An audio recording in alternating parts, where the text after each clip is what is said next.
For our project, we built a Yahtzee game.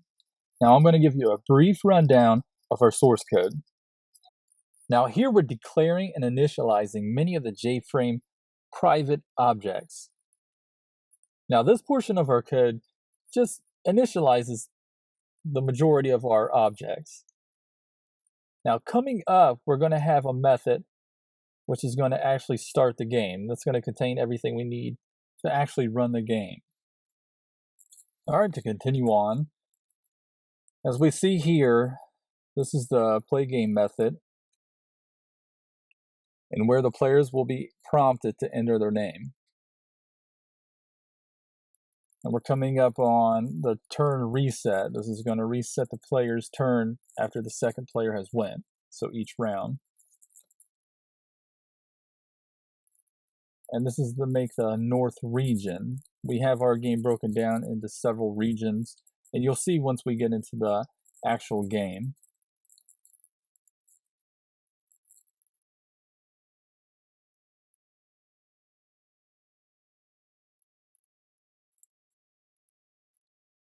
Now here's the west region, and as you can see right under it, it's the make the center region, which is where the actual dice and the J buttons are located.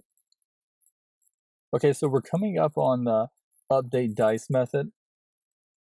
Now what this is going to do, it's going to allow, once the user chooses which dice to continue to roll and then hit re-roll, this method is going to allow that to update the dice.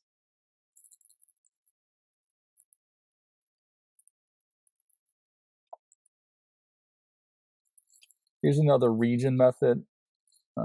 We're coming up on the update score. Now this is going to allow us to update the player score after each round. Now the score doesn't update until the second player has won. So the first player will go, second player will go, and then the score will update.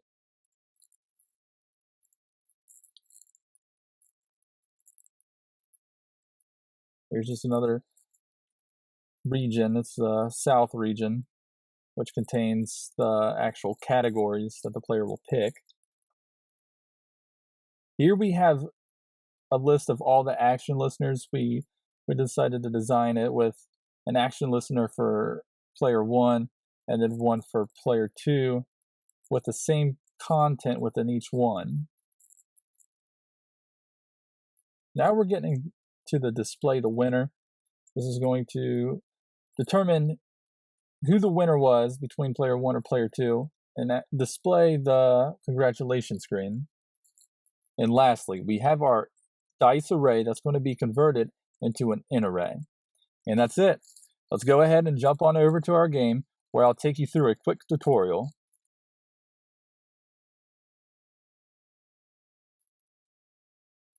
All right, so we're in our actual game.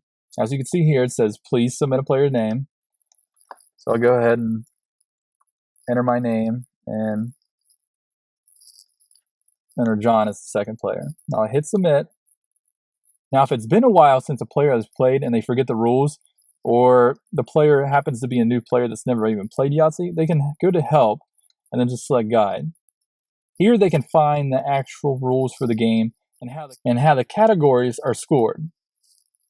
Now it's player 1's turn, so I'll go ahead and I'm going to try to shoot for a small straight.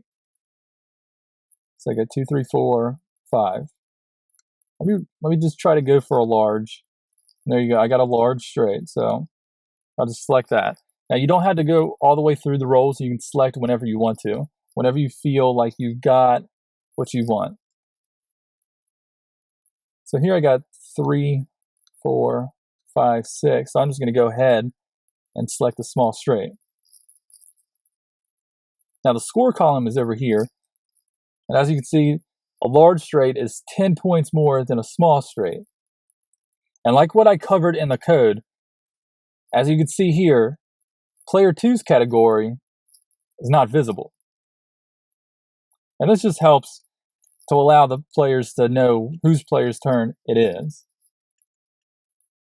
Okay, so I'm going to go ahead and I'm going to keep those 3 5s. Roll this 2. Roll this 6.